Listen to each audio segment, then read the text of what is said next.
Well, if you haven't been following me or don't know, Ford lately has been plagued with problems in building their vehicles. This is a 2021 Ford Expedition, and the owner's got all kinds of problems with this thing from the day one. It was purchased new, and the tailgate's been having problems from day one, not shutting correctly. All kinds of warning lights have been coming on. Loses acceleration, especially when you're coming to a stop sign, stoplight, and have to take off. Understand, the level of technologies in these things is insane. Now, this is a V6 EcoBoost twin-turbo GDI engine with the infamous 10-speed automatic transmission that has 3 overdrives. It's not like this thing was made in Mexico. As you can see, it was made in the USA, and you can see it's rear-wheel drive. But we're going to put it on a scan tool and see what's happening with this thing, because they're getting all kinds of warning lights coming on, saying it's losing acceleration, taking off at slower speeds. We'll plug it in, easy to find the plug. See, it's got a bunch of stuff. Front camera fault, pre-collision assist not available, comfy regular cloth seats that will last forever. There's a lot of space in one of these things. Set up nicely and everything, nice little blue colors and everything. But the problem is, it keeps acting up in lots of ways. Ford has quality controls, there's no arguing that, and this has had problems since the get-go. This was bought brand new. Been taken care of. It's just their quality isn't what it used to be. Expedition EcoBoost 3.5 liter automatic. So we're going to analyze it. Doing a scan, yeah, I mean, they're well set up. Ergodynamically, a big old armrest. The cloth seats, but they're real comfy. Now here we go. You can see we got 5, 6, 7 faults, but the other systems are working. So we'll start at number 1, the driver's door module. Left blind spot warning indicator. That's why it's got some of these codes here that your pre-collision assist isn't available. Look at the image processing module. It's got 5 faults. And they all say control module, communication codes. As I said, these Ford Expeditions are extremely complex. They have many computer modules on them, and they are often known to get failures. Failure type 41, general checksum failure. Fault previously detected, but monitor has not completed the determined state. So it's got a problem in the module system, but it can't determine what it is. All right, they're not building that great. Obviously, the software isn't that great either. The software should be able to interpret the stuff, and it isn't. We're going to try to erase these things and then take it for a road test. Got rid of all the codes except for this one code here.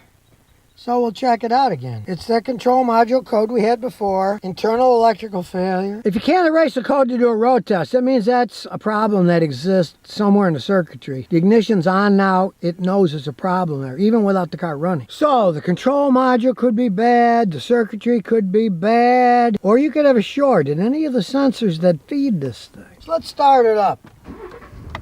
And since they were saying the transmission acted weird, let's take it for a road test. Now, people are always kind of whining about these 10-speed transmissions acting up, slipping. We'll take it for a ride and see what happens with our computer hooked up for data. I can already see when I go to reverse to drive, that clunk shouldn't clunk like that. That's off an internal transmission wear. I'm more a fan of the V8 ones. I'm not a big fan of these turbo V6s. They just don't have the feel of a V8. See if we lose any kind of acceleration going slow and then taking off. I can feel a little hesitation, but here's something that I find with these transmissions. Now, turn itself off. I hate that stop-start stuff. That's just a bunch of nonsense. But a lot of it has to do with the 10-speed transmission with 3 overdrives, trying to get the best gas mileage. So, we're going to do this. We'll push the drive mode button, and we'll put it on sport mode. Now it's in sport mode. You can see the S there, sport mode. The sport mode will have much firmer shifts. You'll get a little bit worse gas mileage, but you're not going to get this hesitation when you're trying to take off at low speeds. So let's try it off here. We'll come kind of a roll and stop. It had no hesitation taking off then. So let's take it to our little drag strip. Low speeds, it's not doing any hesitation. Now, off to the drag strip while we're in sport mode. We look in the rear view mirror there, nobody's coming. So, we'll see how this thing takes off. Like I say, I like the V8s, but this is a twin turbo 6.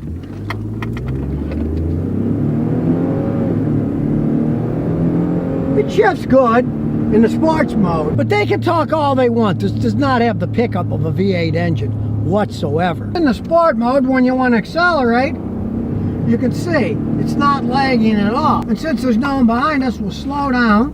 Brakes work good. And we'll do a little rolling stop go. And there's no hesitation now.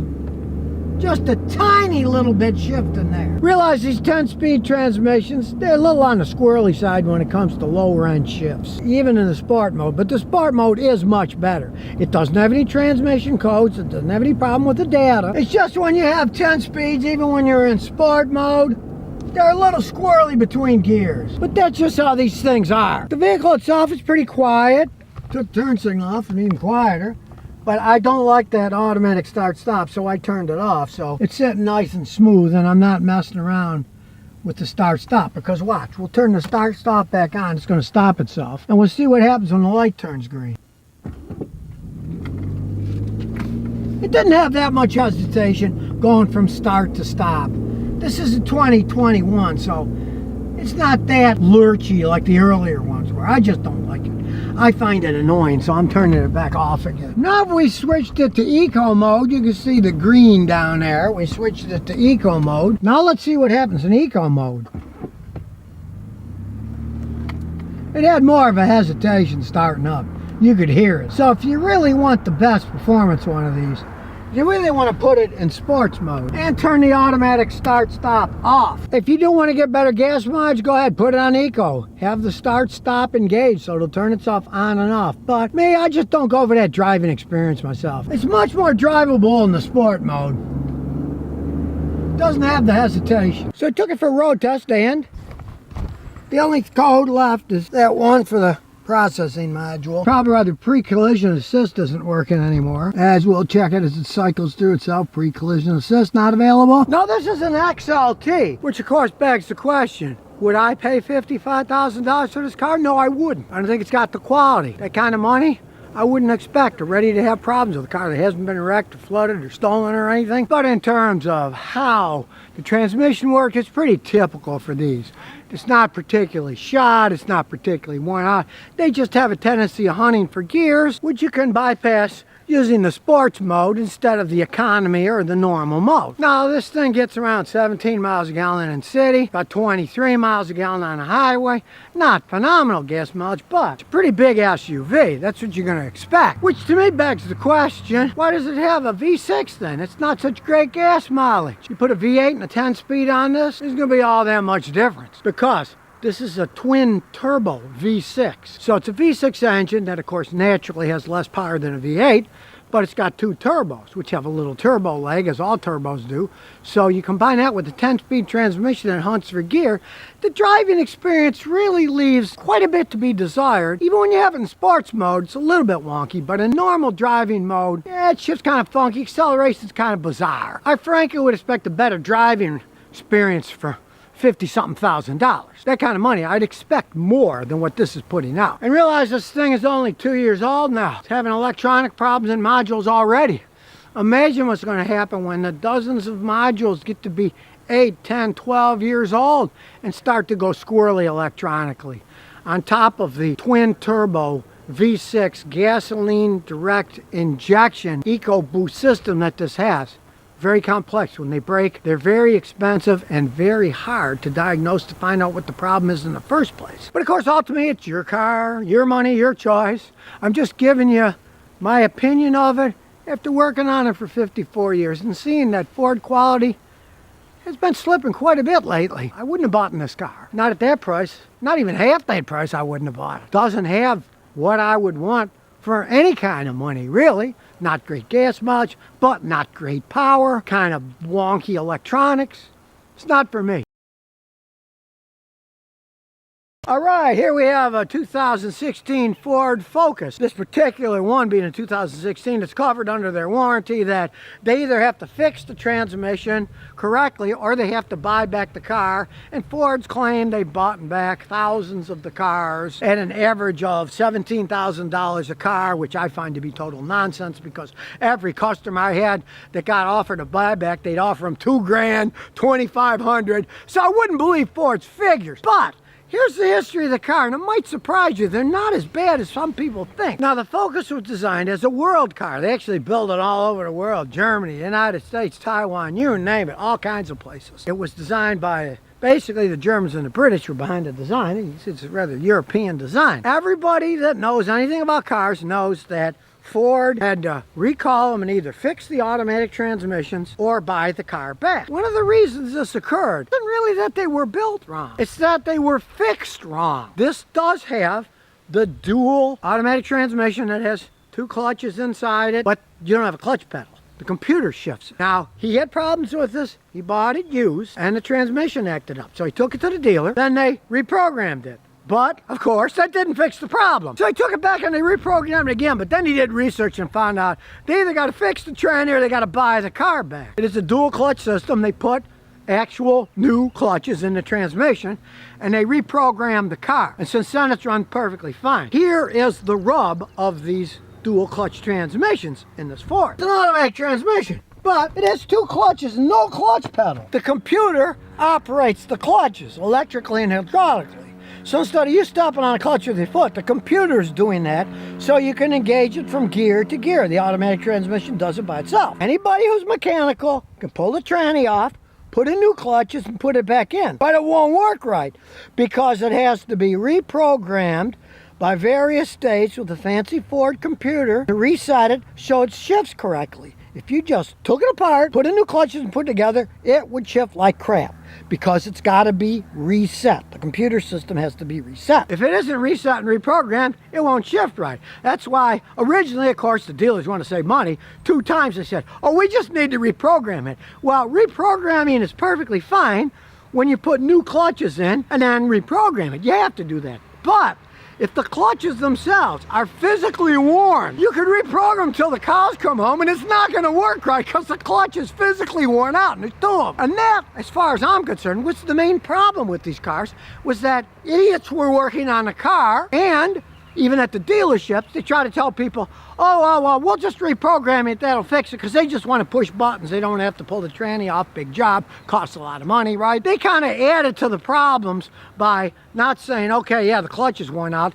Instead of, if it was still under warranty, they'd say, oh, it just needs reprogramming. No, it didn't. And everybody thinks, well, they reprogrammed, it didn't work right, it's junk. And then eventually they settled the deal where they either got to fix these things for free and put new clutches and reprogram them, or they got to buy the car back. And as per usual, Ford lowballed people. I've had customers with them, and they'd offer them $2 grand, $2,500 for the car. Ford claimed they paid $17,700 on average for the ones they bought back, and they supposedly bought back thousands of them, but I wouldn't believe their figures on what they offered because every person I saw, they offered them peanuts for the car. I'll tell you one thing that kind of amazes me. I wonder, what happens to the ones they buy back? They never tell anybody. Like, do they ship them to Europe or Poland or someplace or South America and then unload it to those people after they bought them back? They never tell you what they do when they buy them back.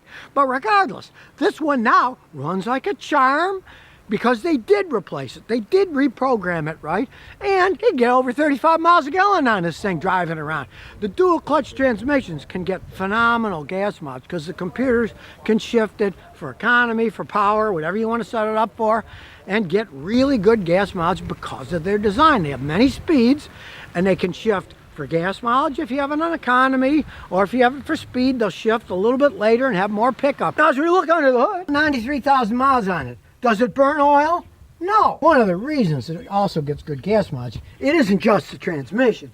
As you can see here, there's the high pressure fuel pump. This is a gasoline direct injection engine. The GDI system sprays gas directly into the engine. It's highly efficient. That's how you can get good gas mileage. Now, he did have to replace the fuel pump. You can see he's replaced this pump. It's a high pressure pump, but he did it himself and it only cost him about $100. Now, check it out. Fuel pump up here, easy to get to for $100. Who cares? Now, originally, you'd have to pay a whole bunch more money because you have to buy it at the dealer and yada yada. They mark them up and everything. But since these are world cars, they're made all over the place. There's parts available all over the place.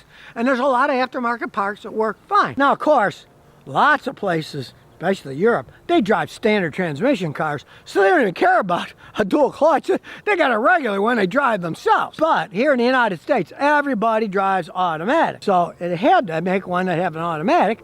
Phenomenal gas mileage, they got decent pickup too. It's just that they left a horrible taste in people's mouths when the trannies broke. Ford would just say, oh, too bad, it's out of warranty. But then after the class action suit and everything, Ford settled, so they either fix them for free or buy the car back. A lot of it was just, as I said, worn out clutches. I had a customer in Houston and his went out. but it had 178,000 miles on it, and the clutches just wore out, you know? If you got a standard transmission car yourself, not one of these dual clutch automatics, but an actual standard with a clutch and a gear shift knob, you're rarely gonna go that far on a clutch. It's gonna wear out. The computer's better than people, so it lasted 170. A lot of people only get 70 out of a clutch, and they gotta replace it. The engine itself isn't particularly tiny, as you can see here. 2-liter inline 4-cylinder engine. It's not a tiny engine. They tend to over-rev the engines, and then they burn the clutches out. The problem was people were driving them too hard and people didn't fix them right. This one's going good. We'll take it for a spin. Now, as the owner said, realize these are low cars. So when you go over big bumps like this, you go really slow because you don't want to scrape anything. Now, once you get down the road, it is a European small car. So don't expect it to ride like it's a giant Cadillac. It handles fine, it's fun to drive, but you're gonna feel the bumps, you know? I gotta say truthfully, it really isn't any rougher than my Toyota Matrix, which also has a sort of rough ride and is also fun to drive around in, but this thing's a lot faster than the Matrix. Now let's see how it takes off. We'll step on it. Not a race car, but it's smooth, and you can see that transmission shifted gears. You couldn't even tell it shifted gear. These are fun things to drive. The owner gave this to his son to drive, and he had to get his key and steal the car back because the son was having too much fun driving it and wouldn't give it back to him. So he had to use a spare key and get it back. For the tiny little engine, tiny little car, check it out. This thing doesn't shake at all. It's smooth as can be, even though it's got 93,000 miles on it. Give it gas. It is fun. It's got plenty of zip to it. And that transmission is smooth. The guys at Ford did install the clutches correctly and reprogrammed it correctly. So what have we learned? These things are fun cars to drive if you have the clutches replaced in the automatic transmission correctly. They can be excellent vehicles. Now, this isn't a car that some hillbilly can buy and say, oh, I'll put the clutches in. He can't do it. He won't have the computer in order to reset the thing. Now, if he wanted to go far enough, he could do the work himself. It would still drive. He could drive it to a dealer and have them reprogram it, but they'd always frown on that. But the advantage is Ford either has to fix these things or buy them back. So if you can get one dirt cheap, take it to Ford. They're either gonna have to fix the transmission free or buy the car back from you. And they might pay you more than what you pay. If you bought it for 500 bucks, maybe you can make money that way. Or if they fix the transmission, you can have a nice one like this that runs perfectly fine and it's gonna last for quite some time. I'm going to show you why it's a big deal, why you should know what transmission is in your car. The transmission, of course, transmits power from the engine to the wheels. If the transmission doesn't work, you won't go anywhere. And I'm going to use this 2013 Mazda 3 as an example. This year, you could have gotten 5 different transmissions in the same model. You can't tell by looking, they all say Mazda 3 on them, and they all look the same on the outside. But they're all very different transmissions, and unfortunately this one has the worst of them all. Because under the hood here, hiding down there, is a Ford/Mazda 5-speed automatic transmission, which is now slipping as you drive down the road. But in this 2013 Mazda 3, you could have gotten a 4-speed Ford automatic transmission that really does not have that many problems. Or even better, you could have got the 6-speed Aisin Toyota automatic transmission, which is a fantastic transmission. Or you could have gotten 2 standard transmissions, neither of which have any problems. It was the unlucky owner of this car who unknowingly bought it with the Ford designed 5-speed automatic that has history of problems. And you can't even trust half of the dealerships these days. I called one up to see what kind of transmission was in it, and the guy at the dealer, I gave him the VIN number, he said it was a CVT transmission. It is not. This is why I kind of laugh when people say, oh Scotty, you say these Mazda cars or whatever cars are horrible cars, but I own this one and it's been a great car. Well, that's because there are so many different modifications on different cars and different models. You have to understand what they are if you want to buy one and get a good one and not one with a slipping transmission. Now this is a 2nd generation Mazda 3 right after this model in mid-year, they went to the 3rd generation, and now they're on the 4th generation. And as far as I'm concerned, the 4th generations are the best because Toyota and Mazda have a good relationship going now, where they're actually made the Mazda quality go up even better. As you can tell, this one was made when Ford and Mazda still had a relationship, because the transmission is a Ford design. It's called Ford/Mazda, and they had a lot of problems with these things. With the Ace and Toyota ones, no, they don't have problems. And with the standard transmissions, again, they don't have problems. Yeah, with the standard, you gotta buy a clutch every once in a while that wears out, but this particular one, just the transmission itself is $3,600. That doesn't include labor, and considering this whole car was purchased for $3,000, it would not be a wise move to put a new transmission in. Now, since this is basically a Ford transmission, sometimes this Lucas slip stop can stop them from slipping. Just drain out a quart of fluid and put a quart of this stuff in. Then drive it about 250 miles and do a lot of praying, hopefully that it will stop slipping. Now, of course, if it's low on fluid, it can slip too, but I already checked that. It's full of fluid. Now, overall, Mazda makes pretty good engines. They always had.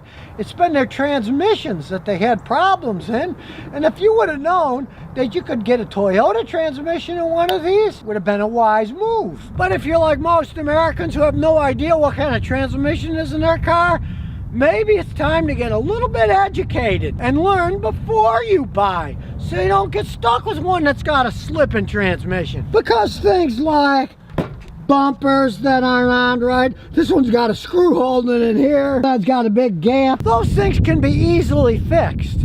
But a transmission, that's another story entirely. I can understand why people buy these Mazdas. They're cute and sporty inside for an economy price car. They start right up, and it idles perfectly fine and smooth for a 4-cylinder car. But when that transmission starts slipping,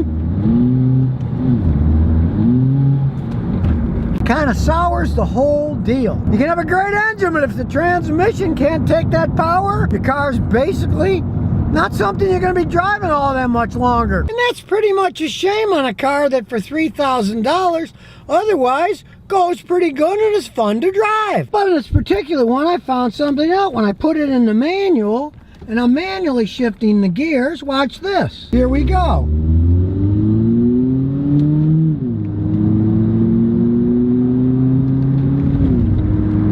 There no longer is any slippage. But alas, I just heard a clunk, so there is internal problems in this transmission. And now it won't even let me activate the gears even in manual. I can't turn it up and down. So it definitely has a transmission problem, and that's that Ford design 5-speed that's notorious for having problems. You'd never see this with the Toyota Ace design transmission. So now you know, it is a big deal what transmission your car has and why you should know which one yours have, whether you're buying a new one or a used one, because it could be a great deal or it could be a horrible one. Do some research before you buy. So if you never want to miss another one of my new car repair videos, remember to ring that bell.